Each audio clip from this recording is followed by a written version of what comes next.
Okay, so this is just our Ebony exercise, and all I want you to do is create 3 organic shapes. I don't want to see spheres because you've already shaded with this sphere. I just want an organic shape. Now I like to create an outline that I'm going to blend away. And when I say create an outline, all I'm doing is I'm kind of doing a really long like oval scribble. See how I'm not just like back and forth scribbling straight line, and I'm not pressing very hard. And the reason I do this is because I'm going to shade this whole thing with these circly scribbles to create a really nice blended 3-dimensional effect with nice highlights and contrast. And if I create that outline, I'm not going to have scribbly edges where I accidentally go outside of the circle like that. Okay? So what I'm doing basically is I have a controlled little circle method. Okay?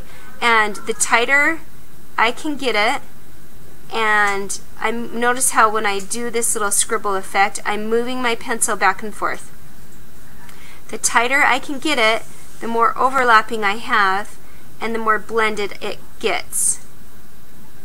So I'm keeping the same pressure that I did with my outline edge throughout. And I'm not pressing hard.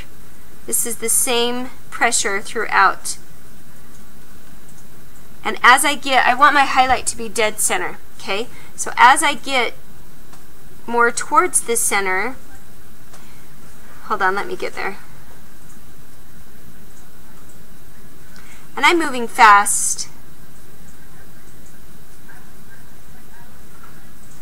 As I get towards the center, I'm really putting a lot less pressure, and I can start getting my circles a little bigger. Not that I was putting a lot of pressure in the first place, but I'm just barely like skiffing the page, okay, as I get towards the center. And I really want to create a circle effect with the highlight. So I can do this other side, and notice how I'm changing, overlapping. This helps it so that I don't get rows of different kinds of values. And this will help it look more blended. So going along that edge, blending that in. Again, I'm moving super, super fast. If I slowed it down, I could even make it look smoother than I have. Right now I'm getting kind of a texture that you might like, but if you don't like it, slow down. Okay, so you get the idea. I filled this up quite quickly.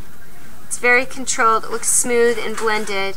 Now I'm adding less pressure, less pressure, less pressure, barely skiffing, wider circles.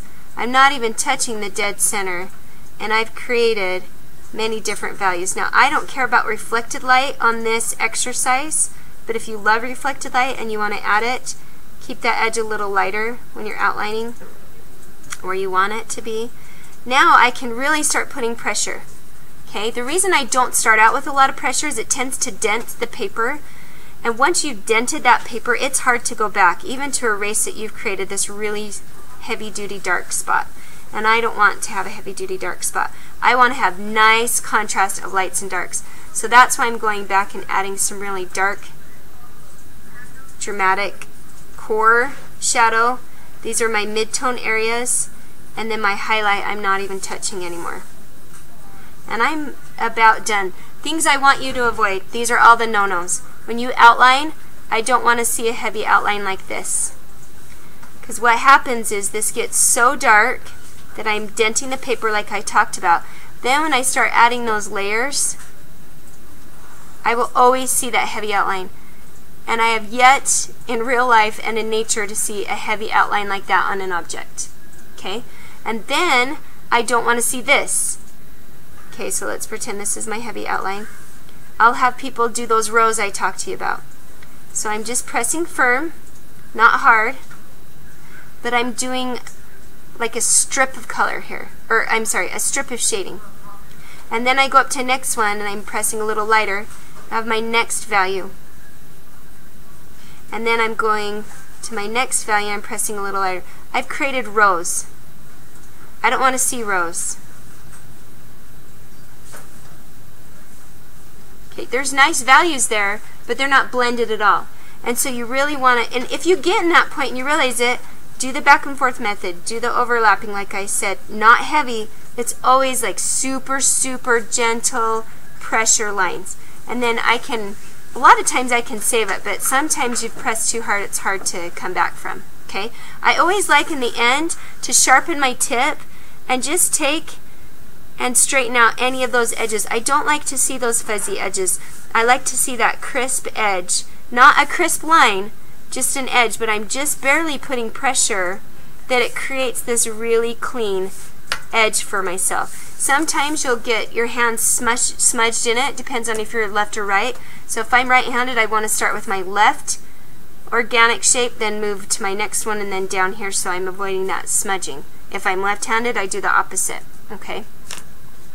There you go.